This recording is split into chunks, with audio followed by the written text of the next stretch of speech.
Hey, it's Barry.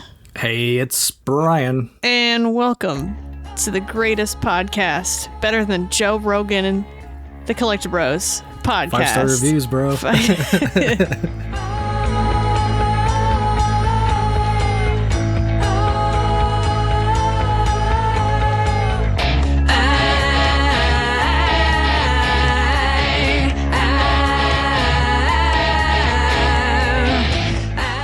You have joined us today for a new iteration of what we call Is It Worth It? In this series, we take a game and we play it because we play our games instead of just kind of being like, oh, we bought it and it sits on a shelf. We play it and we determine if it's worth the price based on 5 categories: gameplay, story, sound, graphics, and collectability for collectability's sake. If that sounds interesting to you, continue on. If not, go listen to Joe Rogan and get out of here. Today's episode, as you could see from the title, is Magus. It is indeed called Magus. It's determined. I heard it from the CEO's mouth himself. Magus. That's right. Lord the Magus. PlayStation 3. Bryan, you got anything before we get started? No, other than this is one I recently picked up, and I'm actually really excited you picked this. Very timely as well with the PS3 server closures. The store closure. I think this is going to be a really good one, and I was excited to get my hands on this thing, man. I've heard the tale of Magus. Yeah, you're lucky that you listened to me. Yeah, definitely, dude. Like you should more often. Oh yeah, dude. That was quite a grab. Looking back. we usually pick what games we are gonna do for Is It Worth It. We have like a whole schedule built out, and we usually pick them around the winter for like the next year. I've already slotted some in for next year. I don't even know if you looked at the sheet yet. Oh no, no. Yeah, this game was already slated to be picked like last year, and it's jumped around in the slots a little bit, but. Yeah, I think I picked this one for the podcast last November, December maybe. So it was not an intentional pick because of the server closures. It just happened to kind of coincide. Because, you know what? I'm a video game prophet. We've already established that on this podcast. It's a perfect time to do this game, honestly. It really is. Which I don't even know if there's the perfect time would have been a month ago, to be honest. Yeah. But yeah, you know, if you don't have this game by now, like fucking good luck. So getting into it, Magus was developed by Black Tower Studios and published by Axis Games for PlayStation 3 in 2014. Now, the interesting thing about this is Black Tower was established in 2012. Now, they went on to develop or assist in developing in games like Ace Combat 7. They made Obsidian Legacy, Friday the 13th, Texas Chainsaw Massacre, Foam Star, surprisingly. But since this game came out in 2014 and they established in 2012, this was probably their first game as a studio. But this game is so bad, they don't even take credit for it on their own website. It is not on their own website anywhere. They do not claim this apparently at all. Period. I've searched. I had to double check I was looking at the correct Black Tower Studios, and it is that Black Tower Studios. There is a making of Magus video on YouTube that PlayStation put out where the studio founder talks about it, and the guy who's talking about Magus is indeed the founder of Black Tower. So it's confirmed that's the same studio. You can watch it. It's like 3 minutes long. He kind of talks about a bunch of nothing. I don't know. Did you watch that video? Yeah, I did, because I was like, oh my god, PlayStation published this? What the fuck? And yeah, so it was basically just jargon. He's trying to spin it as like some kind of innovative story game, but it sounds like a lot of college papers I read where people needed to meet a word count quota and had like blow paragraphs. At the very end of the video, he literally says blah blah blah. Like, yeah. He said we didn't want orcs and elves like normal RPGs, but we still got fucking skeletons and fucked up fish people, like no problem or whatever. So wizards in a tower. Yeah, dude. This game has a Metacritic score of a 32, beating out games like Kung Fu Panda 2 and Rogue Warrior for the bottom tier of the PlayStation 3. That's crazy. I believe Leisure Larry is still the lowest rated game on the console, which I have no intention of ever even touching that. Gaming Age gave it a 75, admitting it was terrible, and they still loved it, which I think that is just quintessential. This game is so bad it's good, which I preach every day about. Hardcore Gamer said, like Birdemic or The Room, Magus is so terrible that it can only be called a masterpiece. I'm just saying. And PlayStation Lifestyle said it should not have happened, and hopefully the world will not see it happen again. So that's what we're working with today. I love, there's a review from Hardcore Gamer where it says it's a perfect storm of terrible ideas and botched execution, though it's endlessly enjoyable in spite of itself. Yeah, that's who they said, like The Room, it's a masterpiece. Yeah. You know what? Actually, I'm out of curiosity. Let me go to Metacritic. I want to see if they reviewed Two Worlds. They did not review Two Worlds, it looks like. It's too bad. That's a shame. I feel like they would have loved that game. Yeah. There's so many more reviews for Two Worlds. This is crazy. I didn't realize it was like that much bigger of a game. Well, I mean, it was a huge deal when it came out. They were likening it to a freaking Oblivion Killer. That's right. Oblivion Killer. That's right. They do have one article about Two Worlds 3 announced with Two Worlds 2 DLC revealed. A rip. But that was 10 years ago. So that's not happening. Anyways, hey, still holding hope. yeah. So that's kind of what we're working with right now. Yeah, this is one of the rare games where the fan reviews and the critic reviews are almost neck and neck, It's usually either one-sided, either for fan reviews or critic reviews. This one, there seems to be a general consensus about this game. Yeah, it's not super often that we get a game that has the same, like usually it'll be like, oh, the critics gave it a 50 and user reviews gave it like a 7. It's hard because user reviews are so skewed. Like, there's people here are giving it a 10, and like, I'm sorry, but you can't. No. But yeah, unless you got anything else, we'll just go right into it. No, man, this is one of those games I'm glad I didn't know a ton about going in, because you hear it's bad or whatever, but experience it and then being told some things are two completely different things, and this is a game you have to experience, so I think it's only appropriate we just dive in and get on with it, because it's like ripping the Band-Aid off, right?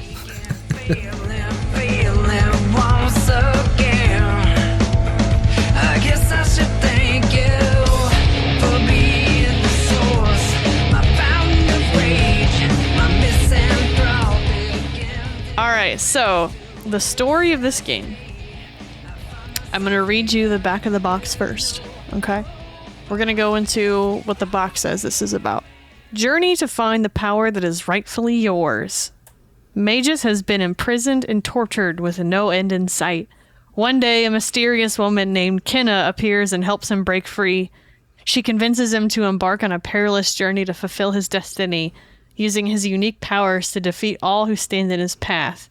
But with two powerful kingdoms vying to control the land and their eyes set on Magus's powers, how will he overcome the odds to become the god he was meant to be? Bro. I mean, yeah.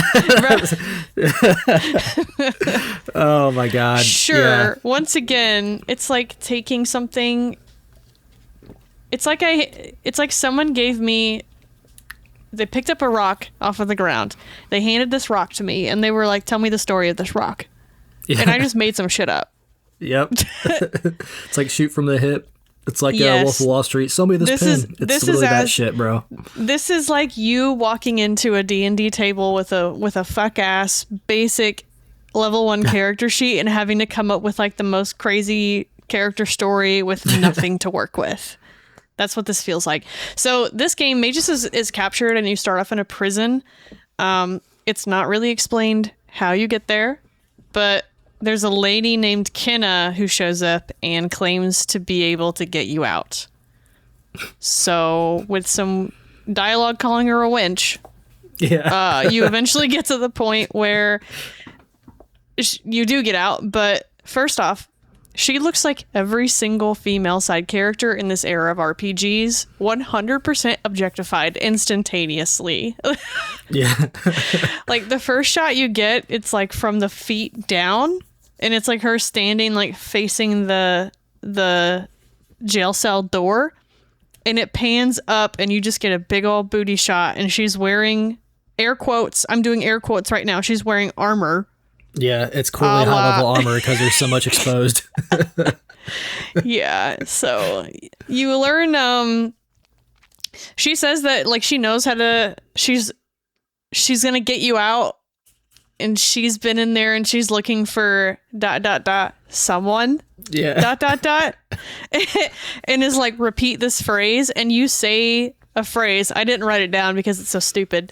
You repeat this phrase, and then all of a sudden Magus is awakened as a god, and there's no visual indicator this happens. It's just a dialogue where he's like, I feel different. Like, how'd you know that? And you gain the powers of red, blue, and green.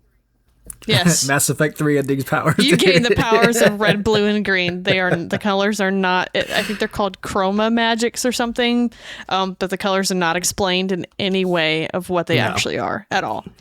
You do learn that, like, she takes quests from gods and is marked with what is called like a rune of memory, which causes her, because like you start asking her questions, like she's looking for someone, and you're like, who? And she's like, I don't know.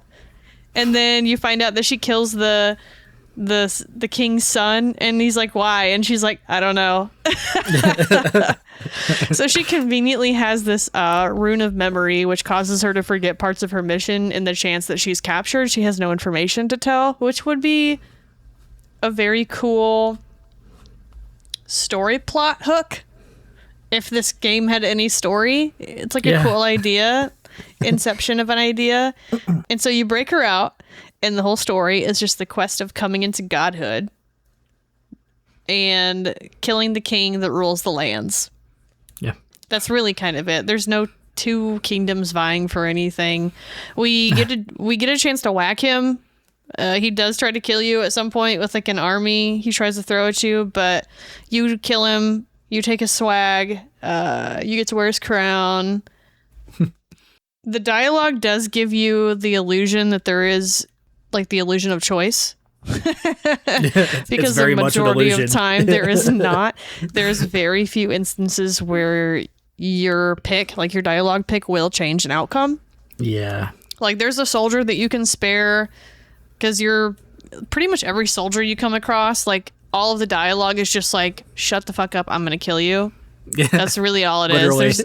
There's nothing else of like trying to convince him or anything. And there's one guy who's like, oh, I'm sent to here to kill you, but these fish people are kind of my immediate problem, so let's like join forces and kill these fish people. And then by the end of it, he's like, hey, so I realize that you're actually not my biggest problem, and the fact that like the king let this even happen is messed up, and so I'm just gonna like let you go. Yeah. So you can kill him, or you can say, all right, cool, like just walk away. And that's kind of really it, other than the biggest impact, which is the option you pick for the ending of the game. Mm-hmm.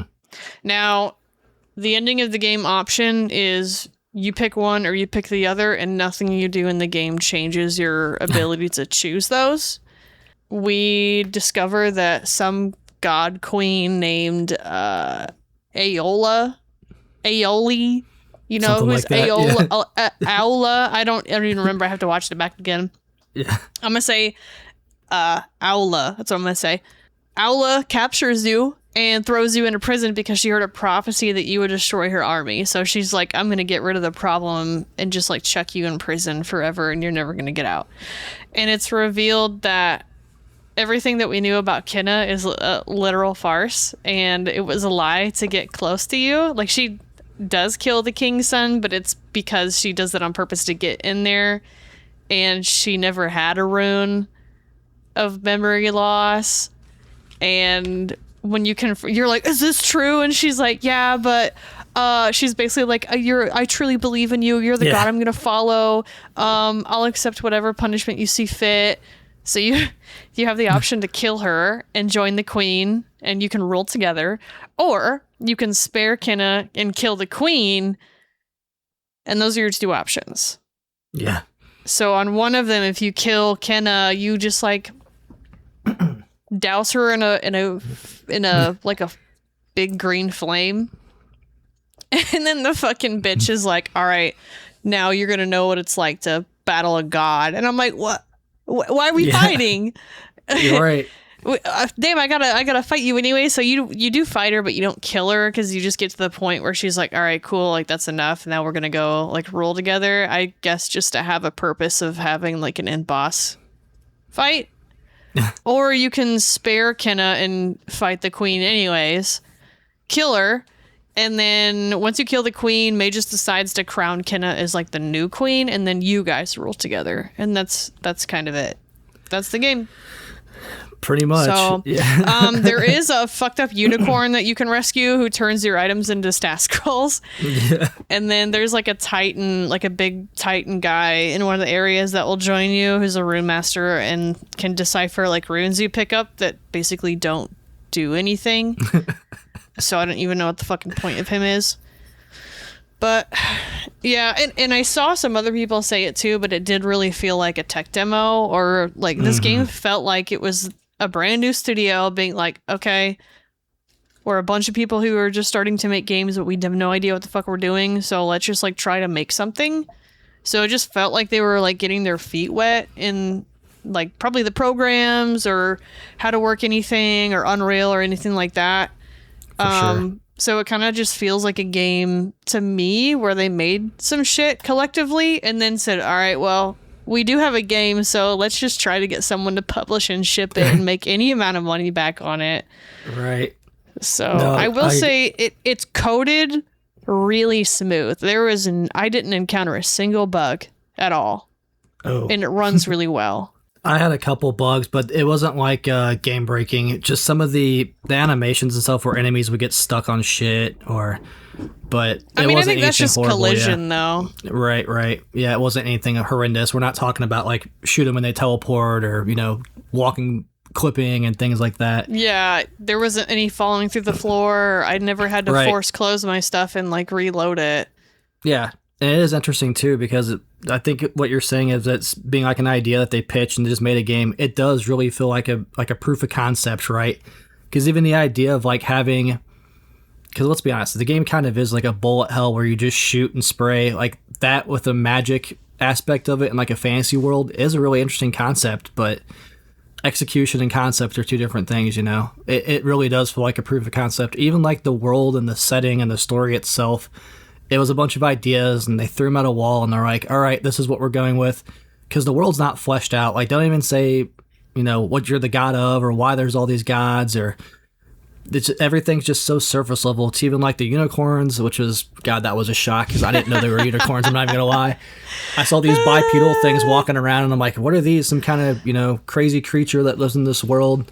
And she's like, oh, I recognize these things. These are unicorns. And it's like, those are unicorns? Okay, sure. And I don't know, man, everything, and the fact that there is Titans, then they mention like this older war with Titans and gods, but there's just nothing, everything's just so surface level when it comes to the story, man. It really was like proof of concept's the best way I can describe this. Have you seen, that's a good point, have you seen any of the like pre like super pre alpha footage of Expedition 33? Just brief like clips and stuff. Well, that's what this game feels like, but instead of it getting turned into an actual game, they just shipped it. Yeah, they were like, send it out. Buy the Unreal asset packet, use all these pre-made assets and send it out, except for the unicorns. Exactly I don't know what the fuck that was, man. Yeah, I mean, overall, the story, it was... They look like jackals that they stick a horn on. They're so crazy looking. They're all hunched over and long-armed and just absolutely insanity. But as the story overall, man, I don't know. To sit there and just crucify this thing on the story. Like, there's other issues for sure with this game, but it's not going to win any favors if you're saying like, oh, at least it has an interesting narrative. Like, yeah, it tried to be, the hotness at the time was like morality choice RPGs, right? And it doesn't matter if like you're a compassionate, caring God and you pick the good dialogue choices, or you just pick some of the most horrendous, fucking most asshole-ish main character quotes I've ever seen in my life. Like, you could be a total dick to everybody in this game and nobody bats an eye. No. You're just like, oh, all right. You can say horrible shit to these people and they're just like, okay, well, I guess you're gonna die. Yeah, and it's got the setup of like how Elder Scrolls has dialogue, where there's like the panel and then you just pick it and it's just the person standing there talking to you. Mm-hmm. But because the game's so fast, like I went through multiple iterations of picking the other options and the responses are exactly the same. Yeah. Like, whether or not you get there with a couple extra lines, you're still getting to the same. Like, in the beginning, there's, when you're talking to Kenna, you can kind of insult her instantaneously or just kind of ask her like what's going on. Either option you pick, she's going to answer the same way. Yeah. So to me, that felt like, okay, this is how you guys developed like a dialogue like loop. And like, if this option goes here, then this is how this character responds and make sure it works. But we're still going to get to the same result. Yeah. I don't know. It was one of those things where it just kind of, like you said, proof of concept, but it just felt like an exercise on how to do this certain thing inside of a game. Right. Because outside of that, like, why didn't you just, because they're voiced, other than, like, Magus doesn't have a voice actor. Mm-mm. But all the characters are responding to you, and they do have voice lines. So I'm like, why didn't this just get turned into a cinematic? Yeah. If all the lines were going to be the same, like, don't give me the illusion of picking which kind of Magus I want to be because he's going to be an asshole one way or the other. Right. Just let me go through this man's journey. It's funny too, because like you're saying, it is a total freedom of choice. Because at first I was like, I'll play it straight or whatever. Then I was like, dude, some of these other options are horrendous. Like, I got to pick some of these just to see what happens. And then like she ended up being like, oh, you're funny. I'm like, thought I was being serious. Like, the tone switch in this game is crazy too, dude. Yeah, I think it's the one where she's like, it's like in the beginning where you can, I guess, like, say some stupid shit about yourself. Yeah. And she's like, oh, I would normally kill people for blasphemy against a god, but if the god says it about himself, and and you can pick the option where it's like, okay, then go ahead and kill me. And she's like, as you wish. Yeah. And then it goes to, okay, we'll talk about this later. And then it moves on. But like inside of that is nested where she's like, oh, like, you're different than other gods. And you're like, how so? Like, do you know other gods? And she's just like, you have a sense of humor. Yeah. And I'm like, okay, I was just being a dick the whole time. Right.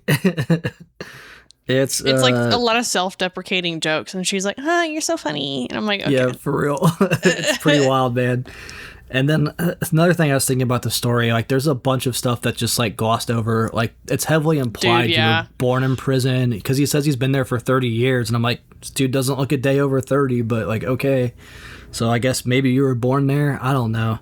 And then I was thinking, it was like, well, if this world gets a little more fleshed out, maybe like the characters, if they explore like, the Titans War and all that stuff, is that going to add anything to this game? The answer is no. So at the end of the day, I'm like, all right, man, we've got what we got, and we're just going to send it. Yeah, because like it's like every single area except the mine. The mine's the one that had the unicorns that were a little fucked up. So the story there was kind of surface level in comparison, but when you go to the cove, like where all the pirates and shit are, I thought there were pirates, right? When you first play the game, you can see some of the descriptions of like what the areas are, and I'm like, oh, this is gonna be the fucking pirate area. No, dude, it's fish people, and they're coming in through portals, and it's like, oh, these like fish people like serve specific gods, and depending on their scales, like that's That's what god they're going to serve. And Yep. I'm like, okay, so the first ones we see are gold. And she's like, oh yeah, they follow this god, the god of like greed. And I'm like, okay, that makes sense. Like gold scales, green, or, gold scales, greedy god, makes sense. And then the next area, some blue ones come in. I say, where the fuck the blue ones come from? And in the last area, there's some red ones. And I'm like, what the fuck? Yep. Wait, how many what's going on? I don't understand. And then they like established that there's portals. That's how they're coming in, is like trans-dimensional portal teleporting. Yeah. But she's like, that's crazy. Nobody can do that. Not even the gods have that power. And I'm like, what? I don't understand. But okay. And then she's like, the gods don't even have this. But then later when we're talking about it, she names a god who is like the god of space and time dimension. Right. And I'm like, all right, dude. I don't know what the fuck's going on. Yeah, man. I stopped trying to piece it together. Same. Yeah, about an hour and a half or hour in, I was just like, all right, man, let's just see where this goes, because I'm going to stop trying to connect dots and trying to figure out where it's going, because it's so surface level. Yeah, it's pretty awful. Yeah. But yeah, that's the story. Yeah. If that sounds riveting to you, continue on. RPG hook. Oh yeah. We'll go into the gameplay.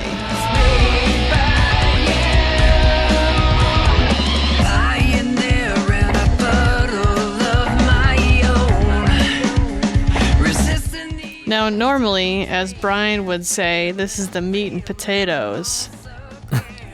It's a small portion. This is one chicken nugget and a tater tot. Yeah. All right. That's what this game is. So the gameplay, this is like a third over the shoulder sort of third person bullet shooter sort of, with like abilities and whatnot. So earlier when I talked about this god that has the power of red, blue, and green, the power of colors, there's no in-game explanation for like what these are, but I think they're supposed to have some kind of theme to them, loosely, sort of, maybe. But the biggest difference is the green power. All three of them you can swap between red, green, and blue anytime inside of the game with one of the two L2, R2, and the rate of fire or how they shoot is different. So the green one is like a rapid fire, like a little submachine gun with like smaller bullets, but they're like these green orbs that come out. That one is the very first one that you get in the tutorial, and then the red one, you get the blue one second. The blue one is like a slower rate of fire, but it has a bigger magic sphere.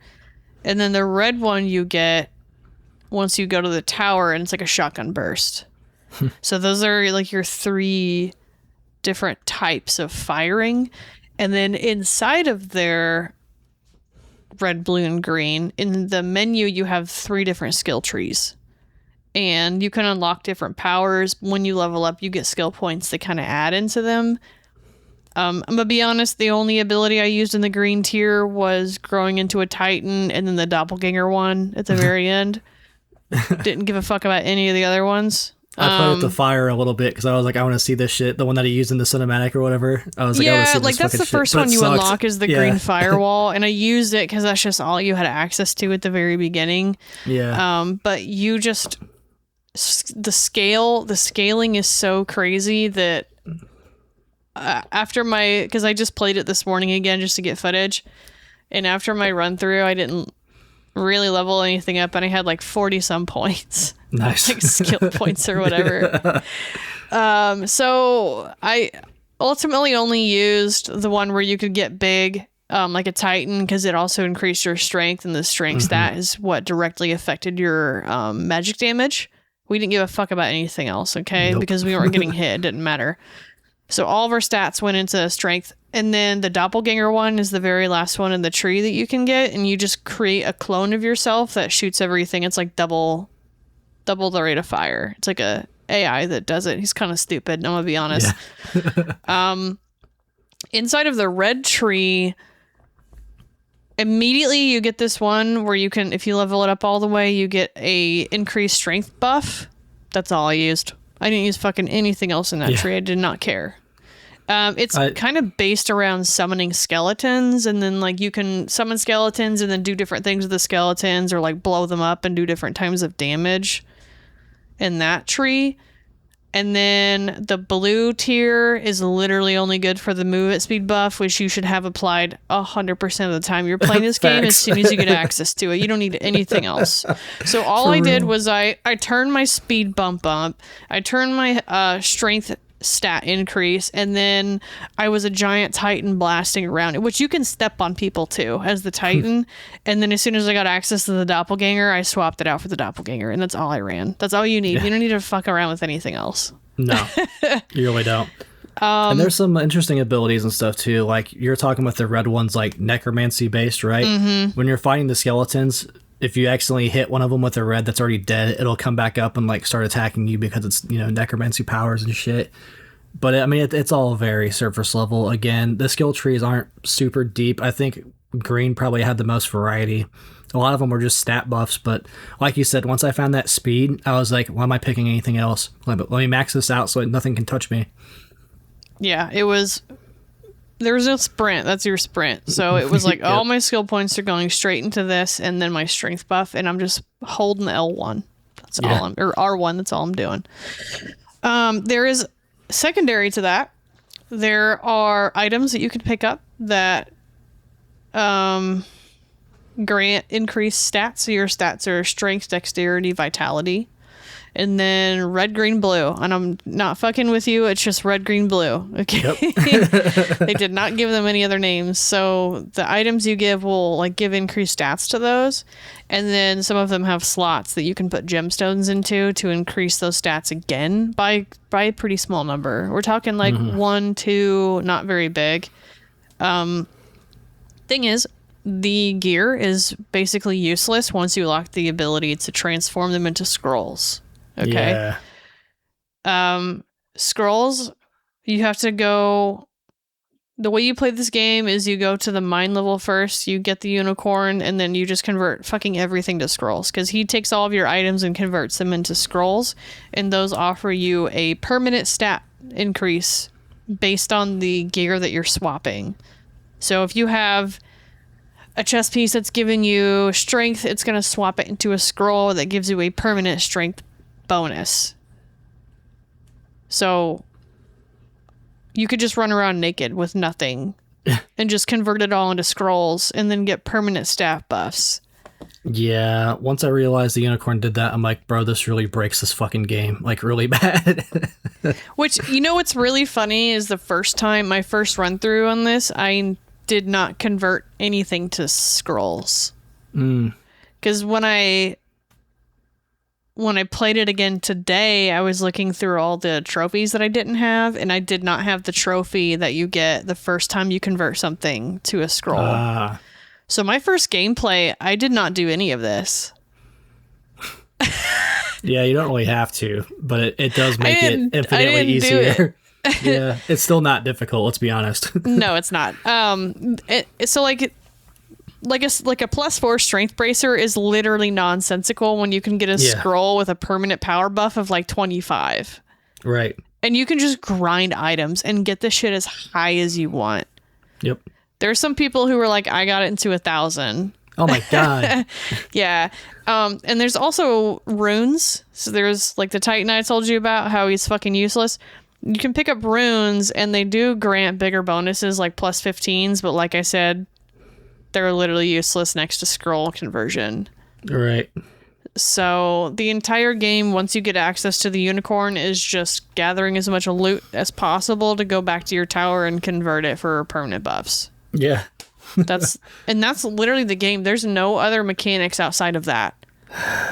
There's a movement. You can't jump. There is an ability that gives you the option to jump, and the only place that you need to is the snowy area where you can jump across a chasm to go absorb some fucking green power from a rock. Right. Like, that's it. Yeah. You know, and like there's a mana pool, sort of. Like your normal attacks don't take a mana, I guess is what it's called. I don't really know what it's called in the game, but you can absorb the colors from like rocks and stuff, and then when you use your abilities, it'll take those down, and you have to find them and reabsorb the power. But yeah, and then you get back to your that home shit base. so high it doesn't even matter. Right, that's the thing. When you start converting the scrolls and getting different gear and stuff, like there was one time because I like tried to clear the whole map at the Giants level where I was sprinting a lot with blue, but you can just travel back to the tower, you know, suck the blue rock, get your power back, and go back. So like, there's no point. That there's no real like struggle with managing your mana. Yeah, there was one section where I was trying to finish off the pick up 500 items. So I was with the lizard area where they just come out of the portals. And if you don't close the portals, they just keep spawning. So it was just me spawning a doppelganger over and over and over and over. And I was like, oh, damn, I'm out of green mana. Yeah. I'll stop using the doppelganger and use my normal shit. Yeah.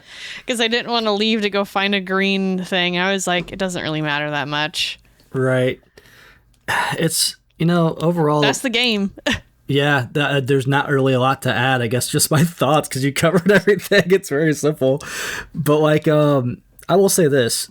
It's an interesting concept to me to like, it did remind me so much of just like a shmup, right? Even the point where with like the doppelgangers, you have two guys shooting. It's like Galaga where you get two ships connected together and you get double the guns, or like the bullet spreads and everything. The fact that there was like a full auto, a burst, and a shotgun, I'm like, this feels like playing a shmup where you're like switching the ship type constantly. I think that is a really interesting idea, especially in like a fantasy setting, just because it's never been done. Like I can't think of one other example, you know, but it's also very surface level. There's not a lot of tangible execution here. It's literally just hold down the R1, pull left on the left stick, pull right on the right stick, and you're going to clear the screen and move to the next area where there's dudes, and you're going to do the same thing there, you know? Yeah, pretty much. I wish there really was more variety, but like it's a game of ideas like we talked about in the story. Like I think it's a really intriguing idea. I'm not going to bullshit. I'm like, that sounds awesome. It's definitely unique.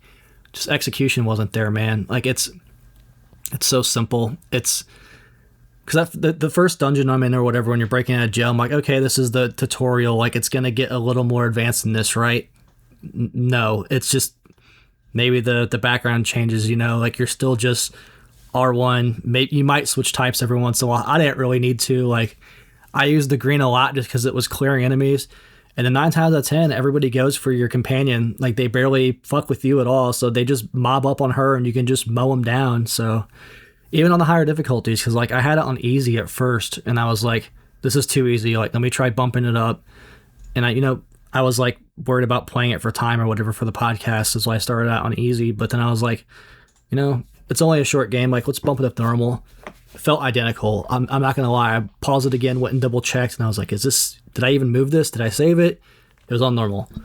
So then I was like, all right, well, fuck it. Let's see what hard looks like. And once you get the scrolls and shit, man, it doesn't matter. Like, it's the same game on any difficulty. I didn't notice any more enemies. I did die once on the final boss on hard just because I was like fucking off trying different spells. But yeah, it's very simplistic. We're not here for the gameplay, though I will give it all the kudos in the world. Like, I think it is a super intriguing concept. I really do. I just wish it was executed better, you know? Yeah. Yeah, it is, it's something. Yeah. It's fucking something.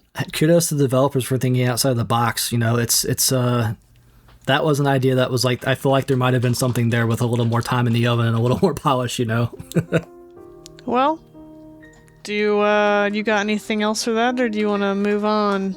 No, I think we covered every minute detail of the gameplay just because there's just not a lot there, man. Yeah. It's a lot of fluff. Well, it'll be short. Let's talk about the music.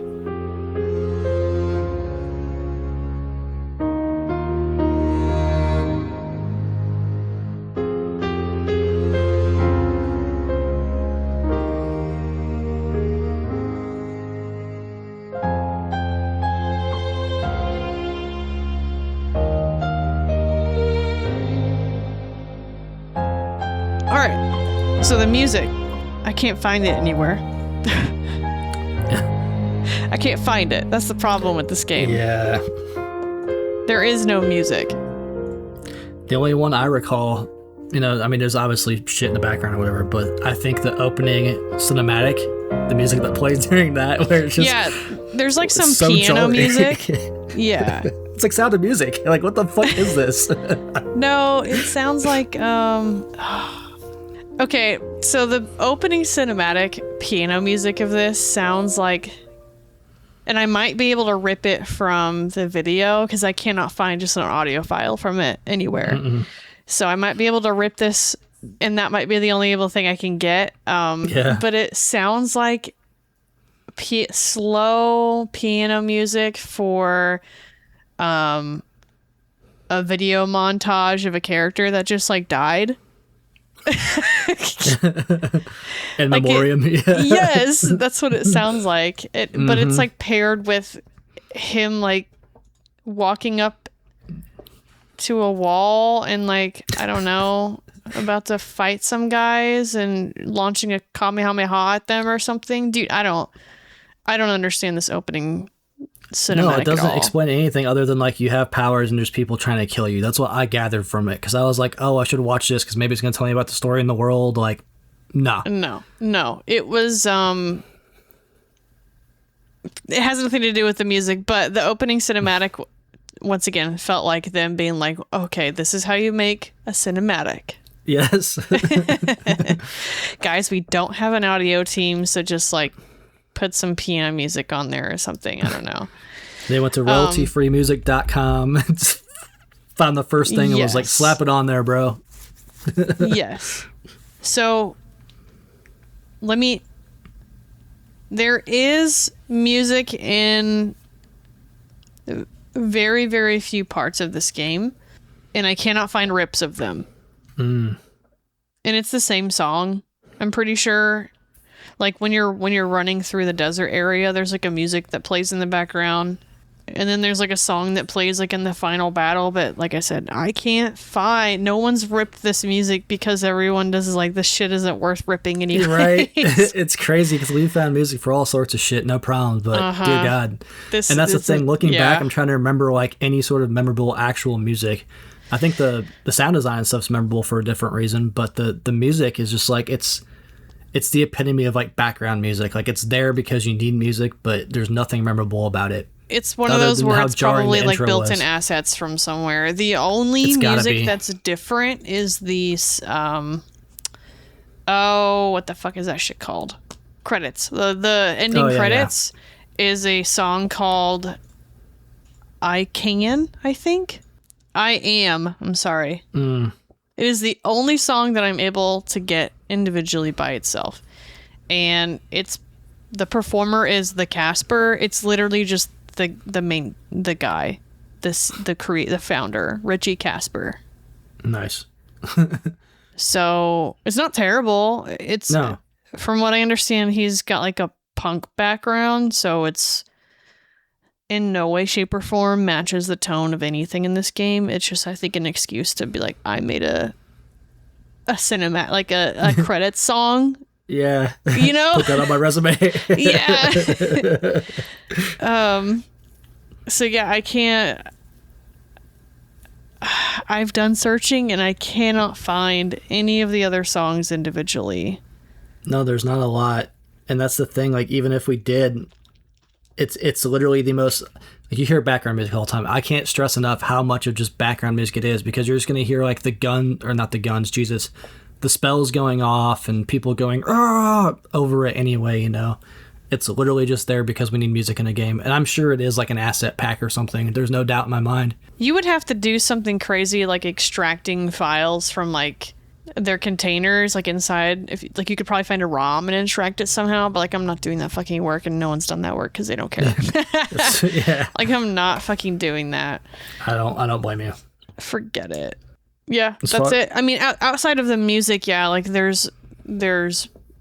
is voice acted. The voice acting's not great, but it's not the worst I've heard, actually. Yeah, I'll second that. It's not good, but I've heard way worse. You know, there's no like random accent switches, or there's no like get closer to the mic type of moments and shit. But there is some funny shit where like I thought my game was fucked up when I first got to the mines and I was fighting the unicorns.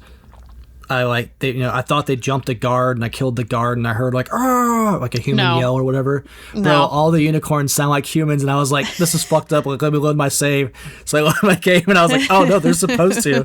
They don't talk, mind you. There's only one, like the big head honcho one, he talks.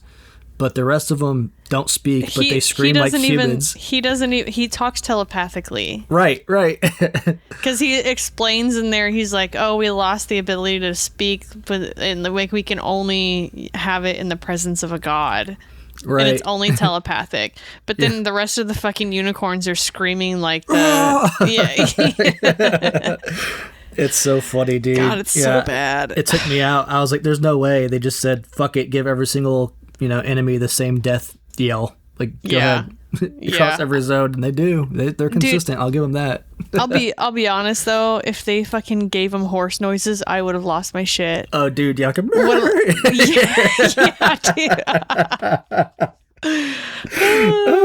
have lost opportunity. God. That would have been so funny. Yeah, that was the biggest. You guys are telling me you couldn't find free horse noises. Yeah, you just put them on there. Lifted everything else. Like, come on. Yeah, that would have been amazing. No, that was so jarring for me. I think it goes with the theme with like the music and the sound just jarring, out of place. Because like that's the thing. I'm not here to tell you whether music's good or bad. Like it's very opinionated, right? But tonally, that's like I just heard that music for the cinematic, and they're like, "What game do you think this is? Like a medieval shooter?" I'd be like, "No, dude, this is like Sound of Music." Like, what the fuck? It's not the Sound of Music, Brian. Have you ever seen The Sound of Music? A long time ago. The Sound of Music is a musical. Yeah, it's goofy. That's all I know. It's pianos and shit, and it's like, what the fuck is this? This is not medieval spellcasting. Piano. It is not The Sound of Music. Yeah. Well, tonally, they don't fit either. So there we go. Oh. It's a mess, man. The music and sound design it misses the mark for sure. It's rough. Yeah. An ongoing theme with this game. Yeah, so we're 0 for 3. Let's go 0 for 4 when we talk about the graphics.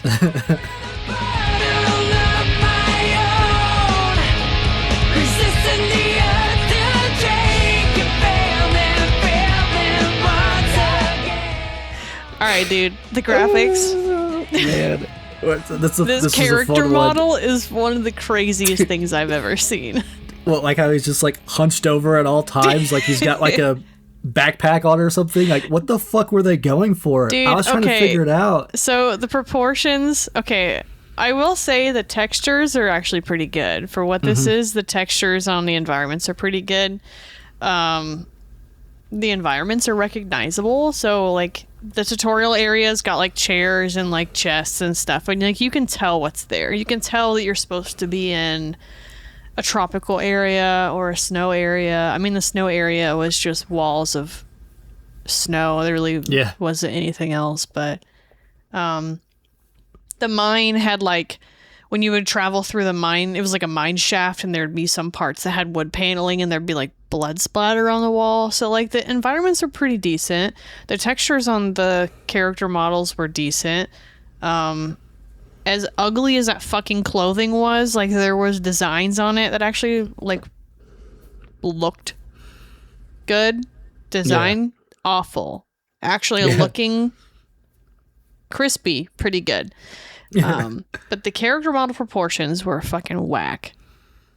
I had someone looked at it and was like, "What the fuck is that guy's posture?" And I said, "I don't know." And they go, they were like, "What is with those little cat claws?" And I'm like, "No, those are just his hands." And they're like, "Oh, he looks like some dude that's like, how do they say it?" They were like, they look like what people who cosplay Black Panther look like at the convention hall. I see it. Like when they hunched over and they pose and they got the little like, cat hands out. Can I get a picture of Black Panther? Yep. Yeah. Oh my god, dude. Yeah, I don't know what the fuck they were going for, because like it's not even like a combat stance. It's just like hunched over, arms out. I guess that's how he spell casts with his wrist bent. I don't know, man. Like it's instant too. Like as soon as the game starts, you're stuck in that position. Every time you take control, there's no variety, because even if you do like this, I don't want to say sprint, but like the fast spell, you're still just hunched over going super fast in that pose. And I'm like, what the fuck were they going for? Dude, it was like Kung Fu Count Chocula. Yeah.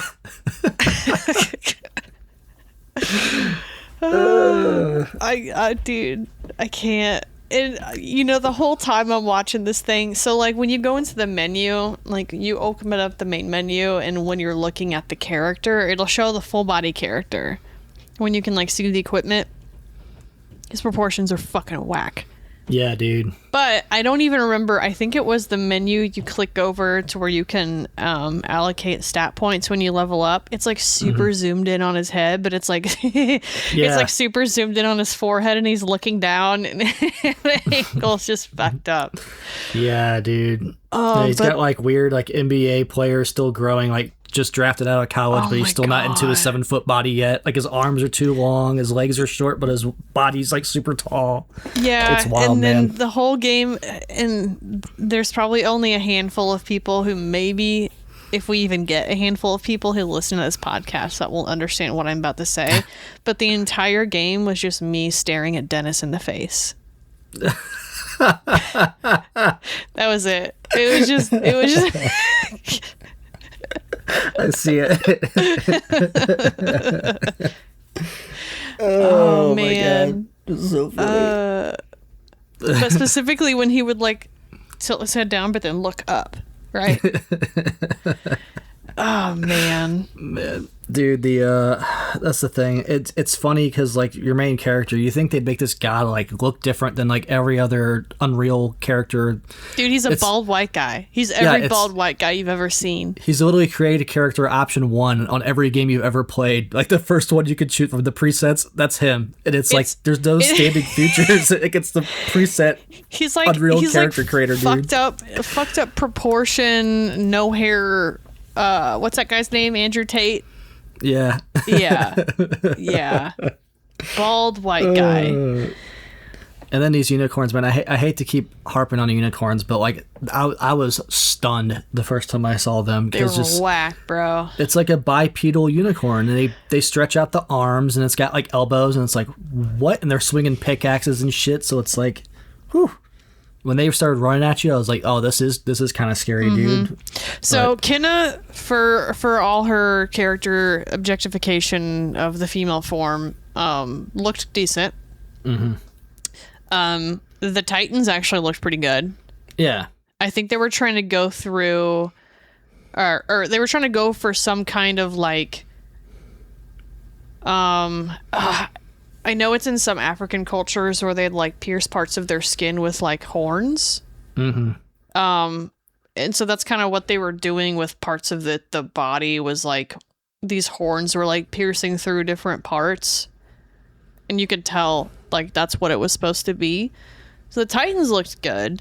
Yeah. And then the queen at the end had like her own design. It wasn't just like some chick in some robes. I mean, it kind of was some chick in some robes, but she looked like it was supposed to be a boss.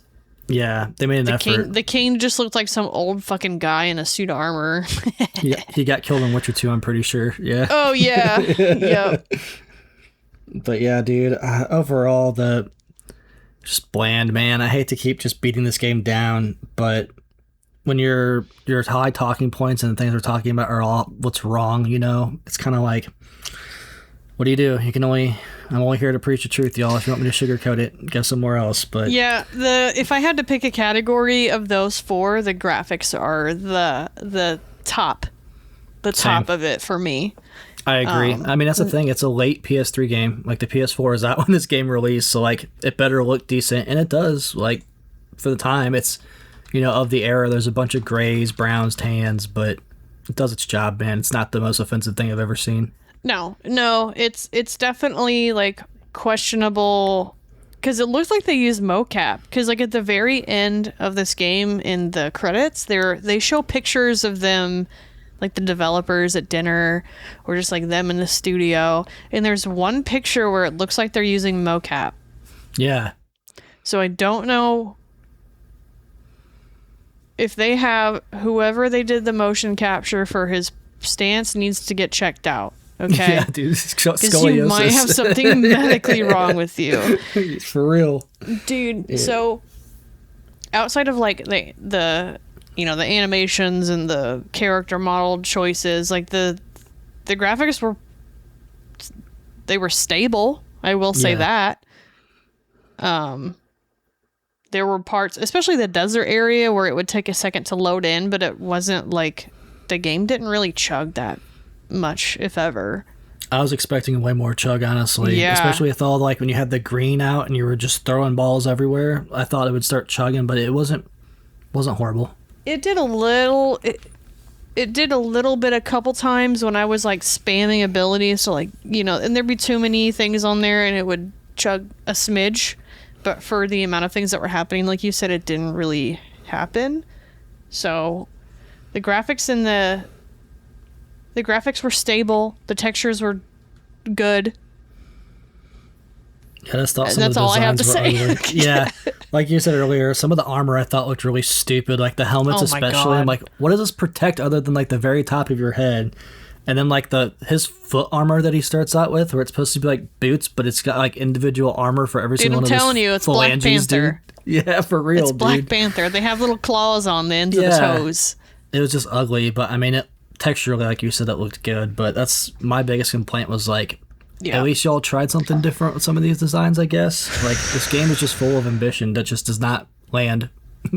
It goes up for like, it's like if you're doing a skateboard competition, you've got like this really sick trick, and you go to land it, and it's really innovative, and you just whiff it midair, and you're just like, well, fuck, I'm going to crash 30 feet up the half pipe and just crash and burn. That's this game in a nutshell. I think you're giving it too much credit at that point. There's no sick trick there. It's you're going to the competition thinking you can score with an ollie. It's me going to the competition thinking I can land a 900, and I'm like, oh shit, I'm going to crash as soon as I get down the half pipe. It is. I showed up to the competition, look at this sick ass trick, and it's an ollie. Yeah. I don't care how much you want to say like this is an innovative ollie, bro, it's an ollie. And you did land it, but it's an ollie, you know. The game shipped. In the last category, speaking of shipping, price and collectability.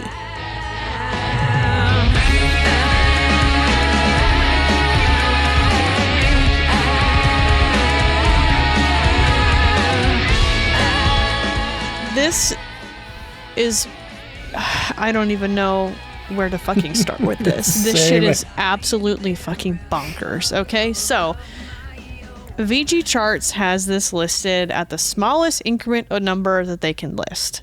So, it has shipped, sold, whatever, 10,000 copies or less.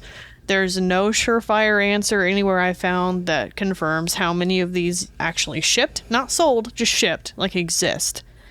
It did release in the PAL version, but it was digital only. So PAL does not have any physical copies in existence. The only physical copies that exist are North American. And there are 25 people who own this on GameEye, so there's at least 25 copies. And you're listening to two of them. This game is not on the PS Classics collection. And considering that the PlayStation 3 store is going to be shutting down next year, it's next year, right? 2027? I believe that's correct. Okay. Considering this is going to be shutting down, this game will cease to exist outside of emulation and the North American physical copy. I'm telling you right now, they're not re-releasing this shit anywhere. No. There's no one that's going to get any funding to be like, we're going to have a Magus 2 or we're going to have a Magus remaster. It's not fucking happening. Okay. Absolutely not. There's been times on this podcast where we've said in the past, oh man, I would love that. Or man, like that's not going to happen. And then, you know, the world surprises us because we are prophets. I am prophesizing this will never happen. I think that's a safe bet. Yeah. I'd bet the house on that. The fact that the developer, like, refuses to acknowledge it. It's so crazy. Oh my god. So I will say the emulator does actually run pretty well. I thought I was gonna have issues with it. The opening cinematic fucking chugs like a bitch, but the actual game, once all of the shaders and everything load, it runs great. Interesting. So if you are saying, oh fuck, I'm never gonna be able to play this without getting it on the actual disc, because disc-based emulation is still kind of iffy in Xbox 360 and PS3 era. From what I've played on the emulation version of this, it runs really well. Nice. So just keep that in mind. Now, when I picked this game, I believe it was around $140. I believe when I threw it on the chart. Price charting as of today. So today we're recording this is the 20th of August. Holy shit, it's already the 20th of August. Oh my god. As of right now, price charting is listing this at $250 complete pre-owned. So like open. I will say, for anybody searching for this game, it does come with a Magus bifold insert. So for this game to be complete, inside of the PlayStation 3 era, especially late games, they did not have inserts. They did all those like digital manuals. This game does have a Magus bifold insert that has the controls, and it has him on the cover and everything. So technically, complete in box for this is not just the disc and the case. Okay, don't let anybody fool you. Yep. It should have an insert. So, as of today, the lowest available on eBay, sealed, because there's no pre-owns available So right now. crazy. The lowest available that you can purchase this at is $425. Okay, this shit is going crazy. Bryan got his June, 2 months ago. Whenever we went to Siege, yeah. Yeah, so 2 months ago you got it, and the sticker price on it was $220. Right? No. I paid you got it $180 for for it. Yeah, $180. Right, because you were like, "Yo, that's a good price. You need to pick this up." Yes, because Yeah. my app said $220. Yep. My app said $220. So that's when I told you, I said you better pick the shit up now. Yeah. Sealed, currently sold. Okay, this is sold. This isn't just like available. You know, I know how to do my own research. Okay, sealed sold has been as high as $450 to $500. If I want to pull that was a couple weeks ago. Maybe a week, maybe 2 weeks, maybe 3 weeks ago, right? Or are those prices? The three most recent pre-owned copies. This isn't sealed, okay? This is open. You can open it. It's not sealed with plastic. The three most recently sold prices: $380, $450, and there's one copy that has a big fat crack in the center that sold for $230. It's insane. This shit is absolutely bonkers. This game is the upper echelon of the PlayStation 3 as a grail, for better or worse, at this point. For sure. It's quickly becoming the most expensive game on the console, in competition with BlazBlue, Central Fiction. BlazBlue, though, has a low print run due to the fact that it was a dual release, so it's a PS3 and a PS4, and the PS4 copy is like nothing. Right. So I would argue that Magus should take that top spot due to it being unavailable on another platform, like to play it all. Okay? Yeah. We're also not talking about NBA Elite, because that shit just doesn't count. Yeah. It wasn't supposed to like release. It wasn't officially released, yeah. No, so I don't really like NBA Elite. Yeah, if you have a copy, it's incredibly rare, but just because that they weren't supposed to come out.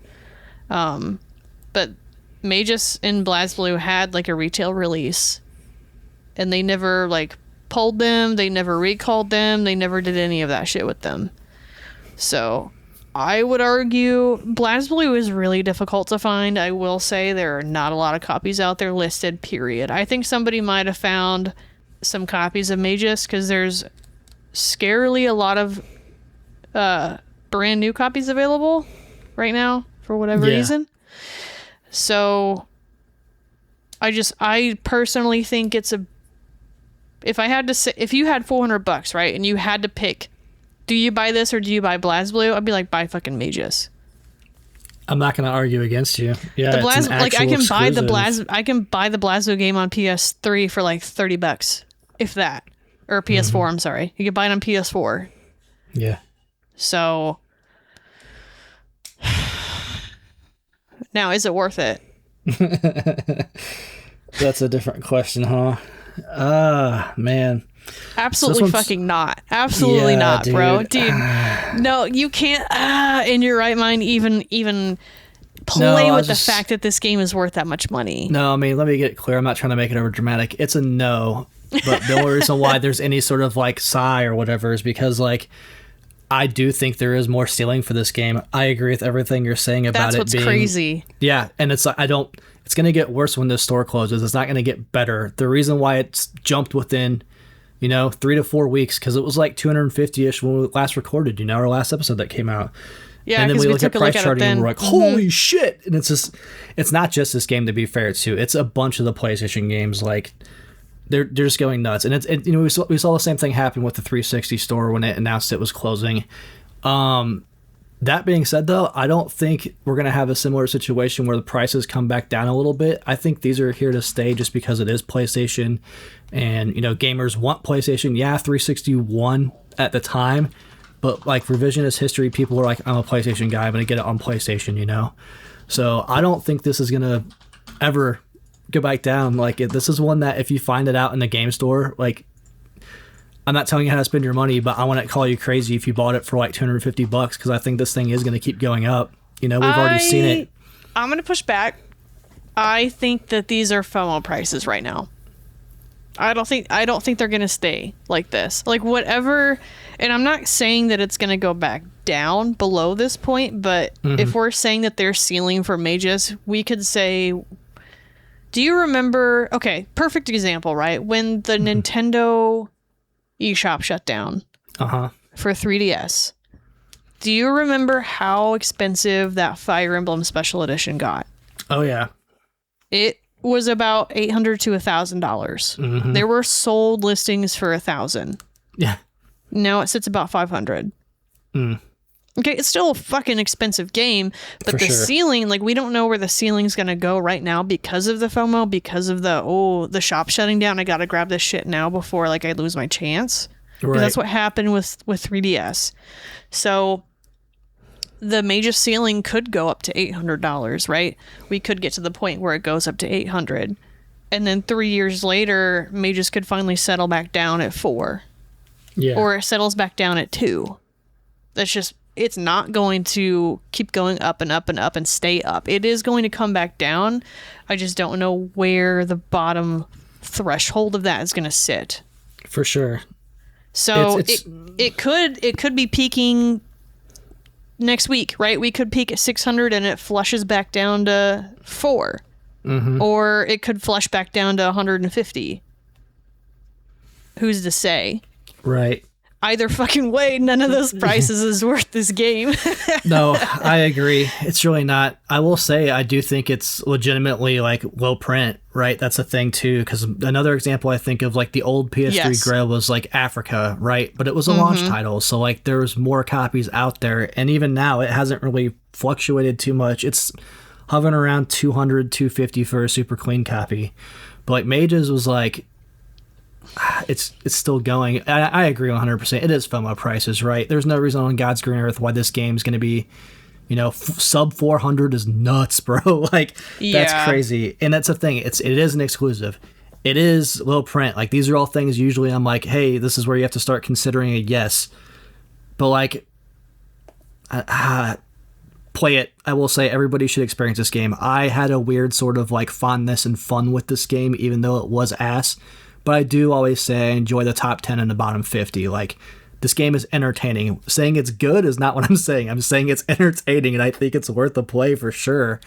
But at this price point, no, man. And especially if the emulator works, like, play it. The studio doesn't care about it. Like you're saying, we're never going to get a remaster. They won't even acknowledge it. You're not hurting anybody by playing it however you need to play it. I think with this game, like... I don't think I bought this game a long time ago, like years ago. I think on my, when did I earn trophies for this? I could tell you exactly when I played this game. Because I remember seeing this awful, terrible piece of shit and being like, this is right up my alley. And I got it for really cheap, right? So, looks like I gave this one a stab in 2020. So I probably bought it 2018, maybe? Something like that. And I couldn't have paid more than like $20, dude. Okay. For this kind of game to understand... Do you want to hear something? I didn't mean to cut you off. Do you want to hear something hilarious? What? Price charting in March 2018 had this at $8.06. Oh, did it? Okay, Yeah. excellent. Then yeah, dude. That's what I'm saying. I couldn't have paid more than $20. How much was it in 2020? That's what I'm saying. 2018. Whoops. Hang on. Remember that bubble in 2020? Yep. March 2020, $14.49. Okay, but then still. it shoots up like crazy up in April to $80. So, Yeah. No, still $20 way different than is $400. Yeah. 20, and I was guessing right because this was fucking, Right. 6, 7, 8 years ago. Yeah. I don't have a receipt for this one, so I don't know how much I paid. I didn't save it. $10 at most. $20 if I'm really feeling the fancy, right? Nobody in their fucking mind would have bought this for $20 back then, and nobody did, right? So for right now, with what's happening with it, if you really want to justify, I want a complete library collection. I enjoyed these kinds of games, like justifying buying it for yourself. You should have bought it about 3 weeks ago, or 3 months ago. 3 months ago. Yeah. Because you're fucked now. Yeah. You are toast. There's just no reason to buy this right now. Period. No, and I do think people are going to start. This is one people will hold on to because of like the potential ceiling, right? And because of the cult following this game's going to have once somebody does a video about it or whatever. Like, it is an exclusive of the era. The fact that it came out when PS4 was out, like it's nuts. It's got all the makings just to keep going up. Like, I don't think there's going to be a bunch of like pristine copies floating around on the market. I think people are going to hold on to this one. So it's not going to be like, oh, it has a cult following like Dragon Guard, right? People are going to want to keep this and pull it off the shelf and be like, I want you to see this piece of shit game. This is the worst game that's ever on the PlayStation 3. Yeah. It's not going to be like, oh, this is actually like something really good under here, yada. No, absolutely not. This is this is turned into the shelf porn that we talk about, where it's like you're just buying this just to say you have an expensive game, and the fact that this game is actual dog shit. Yeah. So, and that's what happened, right? So, like, there was a game that I actually purchased on, it looks like the 11th. I haven't even gotten this shipped to me yet, and I paid quite a bit because I've got a PlayStation 3 wish list of games that I'm like, damn, I'm about to get fucked. Yeah. So there was one, I saw the writing on the wall for it, and I said, oh, damn, this is about to be... Like, if I don't get it now, it's going to go outside of my price range. That's where it's going to go. Like, it's inside of my price range that I can justify right now, and it's going to go further. So since me buying it and then me still not even getting it shipped to my house yet, 9 days later, it's gone up about $50 to $80. Jesus. So could I possibly end up getting this game and it settles back down later? Sure, but for what it is, I don't think it's going to settle. Just it's Armored Core. Okay, it's Armored Core, right? Okay, Armored Core is not going to come back down. Yeah. No. That's it, and that idea is kind of what someone needed to do 3 months ago with Magus, when they started to see it creeping up and being like, now's the time to strike, otherwise I'm fucked. Yeah. And now you're at the point where you're fucked. Sorry. Breaking news, you're fucked if you want to copy this game at a reasonable price. Yeah. I'm very grateful I listened to you and picked this up. Oh, wise Gamsterdamus, thank you. and like $180, no, it's still not worth that much money. No. Right? But that's now where you're towing that line between, I know this game itself is not worth that, but now it's gone into the collectible tier. Right. The collectible category. It's kind of transited more of being a game, so now you have to justify, is that worth saying, yeah, I know the game isn't worth that, but am I still going to pay it? Right. And you shouldn't. Spoiler. So, no, this game is not worth that much money.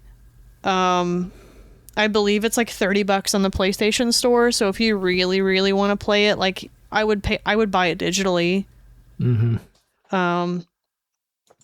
I can double check, but I do not believe it's available on Windows or... Yeah, I don't think so.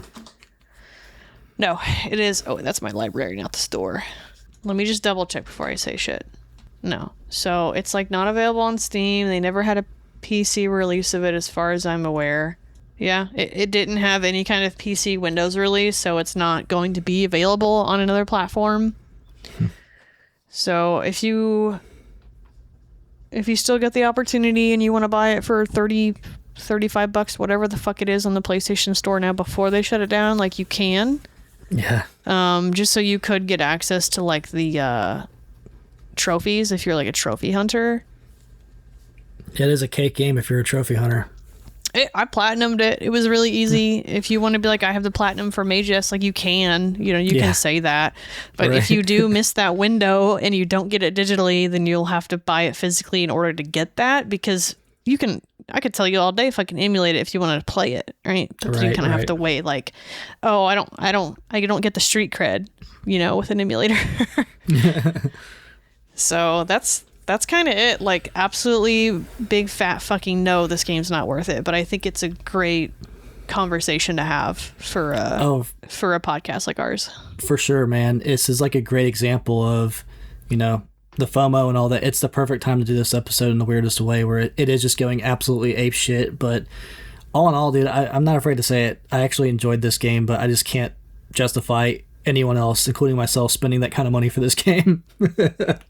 Well, some people have, and I don't know why. You do you, but yeah, I'm just trying to, speak some reason into y'all people. Woof. Well, that's all I got. Yeah, I don't have much to add, man. It was every base was covered with this one. There's not a lot of little hidden nooks and crannies for this one. No, there's literally nothing like for this game. No. Yeah. So that's it for Magus. Next episode, we did a little switcheroos around, so it's mine for the next 2 again. I got like 3 in a row here, just because of our availability. I think. Did I pick this next one? Yes. Okay, cool. We were in the car. Oh yeah, because I needed to pick something because I can never pick. I'll wait till like the week before. Our next episode, we're going to talk about real, capital, real hidden gems. We're finally doing a hidden gems video, and I am pleased to inform you all that it's coming in at the price of free, available to all listeners on all tiers of $0 to the high of $0. What do you mean? We don't want to lock this one behind a paywall? Dual release, simultaneous release cast on Apple Podcasts, Spotify, YouTube. All the other bullshit ones we're on that I don't know anybody listens to.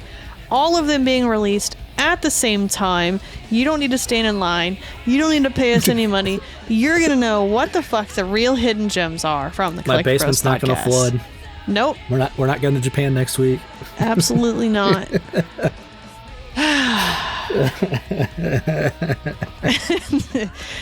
That being said, what you can also access for the price of free at the free tier of being a Collect homie is the Discord. Yeah. So come join us in the Discord.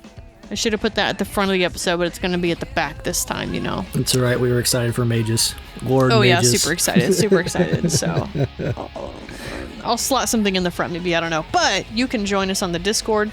Link is in the show notes. We've had some new faces in there recently. I'm still shocked that people listen to this. That's not me and Bryan.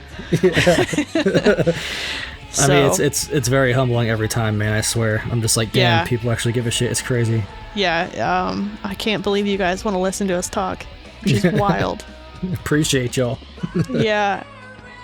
Yeah, I've listened to Bryan talk a lot recently, and we needed a break from each other. Yeah, we've been hanging out a lot. I was like, I love you, bro, so much. You're my best friend, but I need some space. It's like we moved into an apartment. It's like, dude, all right. Oh, I gotta funny. leave. It was so funny. We just had the same, like, we said the same thing at the same time in the car where I was like, dude, Gen Con was so fun, but I don't want to see you for like a week. I don't want to hear your voice for like a week. Yeah, dude. We did 2 conventions back to back. The podcast. It's like, I love you so much, bro. I really do, but I need a break. So, thanks for joining us on this episode. Until next time, when we talk about real hidden gems. That's right. Collecti-Bros out. Bye.